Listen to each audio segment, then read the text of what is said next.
Well, it's coming up to 6 o'clock in Edmonton, where the Oilers are set to play their final regular season game. But many fans will have already turned their attention to the playoffs. The Oilers are hoping to reach the Stanley Cup finals for the third straight year. Two other Canadian teams also in the hunt, the Ottawa Senators and the Montreal Canadiens. For more on playoff excitement, I want to bring in Ryan Jesperson. He is the host of Real Talk, the Real Talk podcast. He also used to be the in-game host for the Edmonton Oilers, so you may have caught him on the Jumbotron if you were ever at a game. Ryan, it's good to have you on the show. It's always great to be with you, Sarah. Thank you. Okay, so without being too biased toward one team, because the Oilers are not the only Canadian team that has made it this far so far, what are the chances we're going to maybe see the Oilers make it to the finals this year? Well, I should fully disclose that I'm a born and raised Calgarian, now living and working in Edmonton, Sarah. So I've achieved the ability early in my career to talk objectively about all of Canada's teams. But you know as well as I do, I got to be careful what I say right now. I'd hate to put this championship caliber team in a tough spot by saying something and upsetting the superstitions around playoff hockey. But of course, with two straight trips to the Stanley Cup final and the best player on planet Earth, two of the top three players on planet Earth on the roster, how can anyone not cheer for the Oilers to make it three straight to the final and see Connor McDavid hoist his first Stanley Cup? All of our fingers are crossed. I mean, of course, if you're an Ottawa Senators or a Montreal Canadiens fan, I mean, maybe you're going to have a harder time cheering for the Oilers here. But that said, let's talk about the Oilers. What do you think? I mean, this is your team. So what do you think we're going to expect from this team this time around?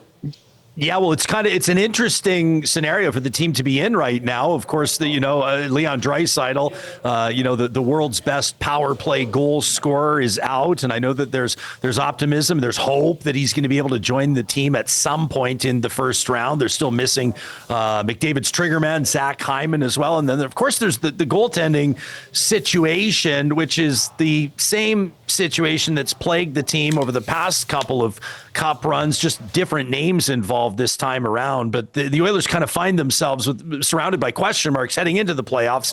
But still, there's optimism that this team that's battled it out through adversity in the regular season can bring that spirit into the playoffs, hopefully get these players back and find that same magic that it's seen win them 6 series, not 8, but 6 series over the past 2 years.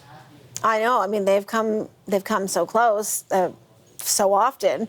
What's being said amongst those in downtown Edmonton? That's where you are. I mean, this is the hometown team, been here before. And it is, as you say, it's very early to be having this conversation, but I can only imagine that people in Edmonton are.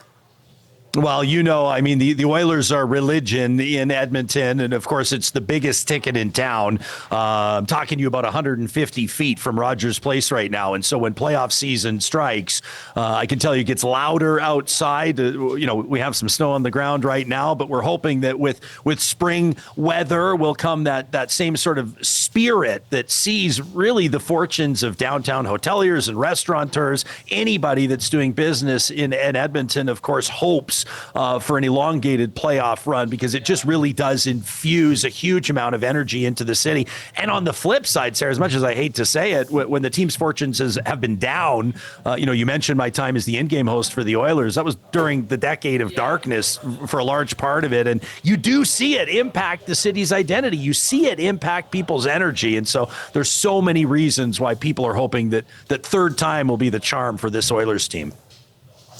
Is there optimism? I mean, despite the back-to-back Stanley Cup final losses? Yeah, I mean, I think so. On the one hand, you could probably say that really deep playoff runs without summiting, without hoisting the Stanley Cup can really hurt a team. The offseason is shorter. Injuries maybe are prolonged.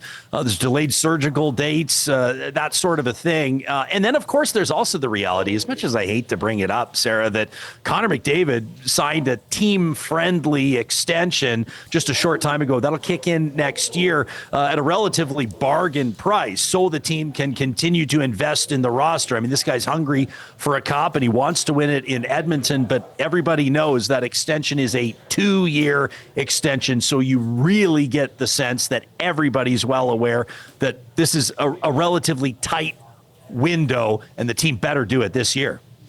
So what's going to happen tonight? I guess the Oilers are facing the Canucks. Win gives them home ice advantage. How significant would it be to have that?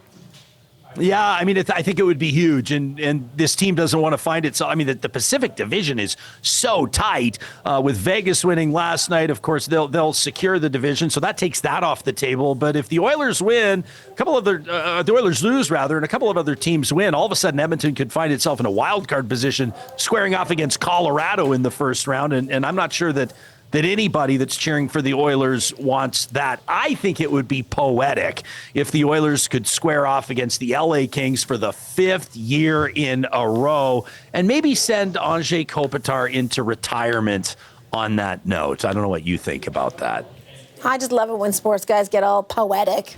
Ryan Jesperson, host of the Real Talk podcast. Ryan, thank you. Thank you, Sarah.